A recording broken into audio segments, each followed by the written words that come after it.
l'histoire de Karim Reguig, alias le Turbulent, l'un des plus gros trafiquants de hashish originaire de région parisienne. Karim Reguig, c'est une carrière de braqueur avec plusieurs dizaines de coups susceptibles de lui être attribués. Un réseau de trafic de stupes en tout genre, mais aussi de prostitution à destination de toute l'Europe. Une quasi-impunité d'une vingtaine d'années et un savoir-faire très efficace dans le blanchiment d'argent. Retour sur l'histoire d'un gamin de Saint-Ouen devenu multimillionnaire dans le stup. Karim Reguig est né à Saint-Ouen en 1965. Gamin turbulent, il commence très tôt à faire parler de lui. Vol à la roulotte à 12 ans, agression à 13, vol à l'étalage à 14, vol de cyclomoteur à 15. Très vite, il montre un caractère intrépide, prêt à tout pour gagner de l'argent. Dans la rue, il est de tous les petits larcins. Mais c'est à 18 ans, en 1983, qu'il franchit un premier palier dans le banditisme, en braquant la trésorerie principale de Creil, en compagnie de 4 complices. Un premier coup à 80 000 francs qui lui ouvre les portes du milieu. Et de nouvelles habitudes. Le jeune Reguig en veut toujours plus. Il monte une équipe efficace et poursuit les braquages tout en se lançant dans le trafic de stupes. Pendant une dizaine d'années, il écume boutiques, petites banques et stations-service de la région parisienne. Mais en 1995, le braquage d'un magasin tourne mal. Reguig et ses complices sont identifiés et l'équipe part en cavale. Direction Marbella, en Espagne. Sous le soleil méditerranéen, la ville côtière a acquis le statut privilégié de grand rendez-vous du banditisme européen. Dans les clubs, se côtoient des trafiquants de toutes sortes et se nouent ou se dénouent dans le sang des liens avec les producteurs marocains de cannabis. À son arrivée, Reguig a 30 ans seulement, mais un palmarès de braqueur qui n'est plus à faire. Sur place, il noue des liens avec l'un des piliers du milieu lyonnais, Jacques Grandjean, un caïd à l'ancienne, passé du braco au trafic de stupes. Celui qu'on appelle le Turbulent lance son propre réseau qu'il écoule via ses équipes de Saint-Ouen. Et Reguig monte très rapidement les échelons. Lors d'une perquisition, les policiers espagnols découvrent une planque avec 1,6 million de pesetas en liquide, un important stock de bijoux, et mettent la main sur 2 comptes bancaires crédités de plusieurs millions de francs.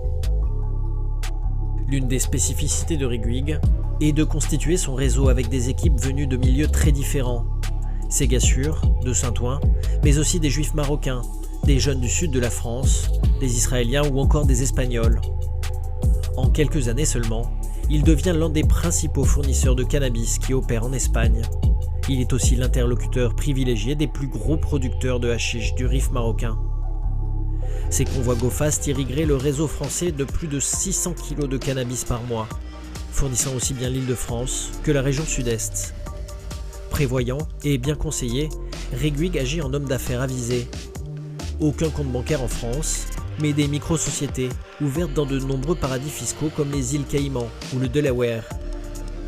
Reguig n'hésite pas non plus à se diversifier, notamment sur le marché du plus vieux métier du monde.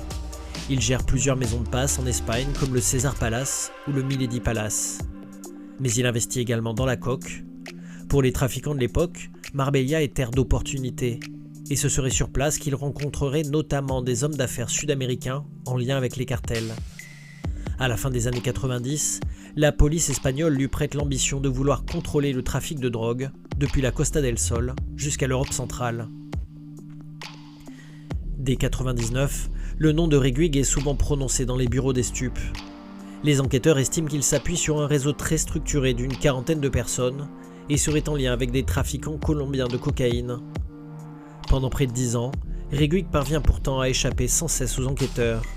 Grâce à son réseau, il mène une vie faite de voyages sous de faux papiers d'identité et continue à mener son trafic. Une rumeur l'identifie même en Jamaïque en compagnie de Nordine Nasri, un autre caïd d'Île-de-France. Mais l'homme est devenu un objectif prioritaire pour les polices de toute l'Europe. Il est même jugé puis condamné en son absence en Italie en 2016 pour l'importation de 300 kg de cocaïne en direction de la péninsule. Placé sous mandat d'arrêt international, dès lors, Reguig a de plus en plus de mal à échapper aux forces de l'ordre, jusqu'à l'année 2018. Suite à des renseignements, les enquêteurs de l'OCLO, l'Office central de lutte contre le crime organisé, retrouvent la trace du fugitif. Loin de l'Espagne, il aurait regagné la région parisienne. Il est finalement interpellé le 24 octobre 2018 par les hommes de la DCPJ, la Direction centrale de la police judiciaire. Karim Reguig est aujourd'hui incarcéré et menacé par de nouveaux procès. À 56 ans, il risque en outre une extradition vers l'Italie pour purger sa peine déjà prononcée de 10 ans de réclusion.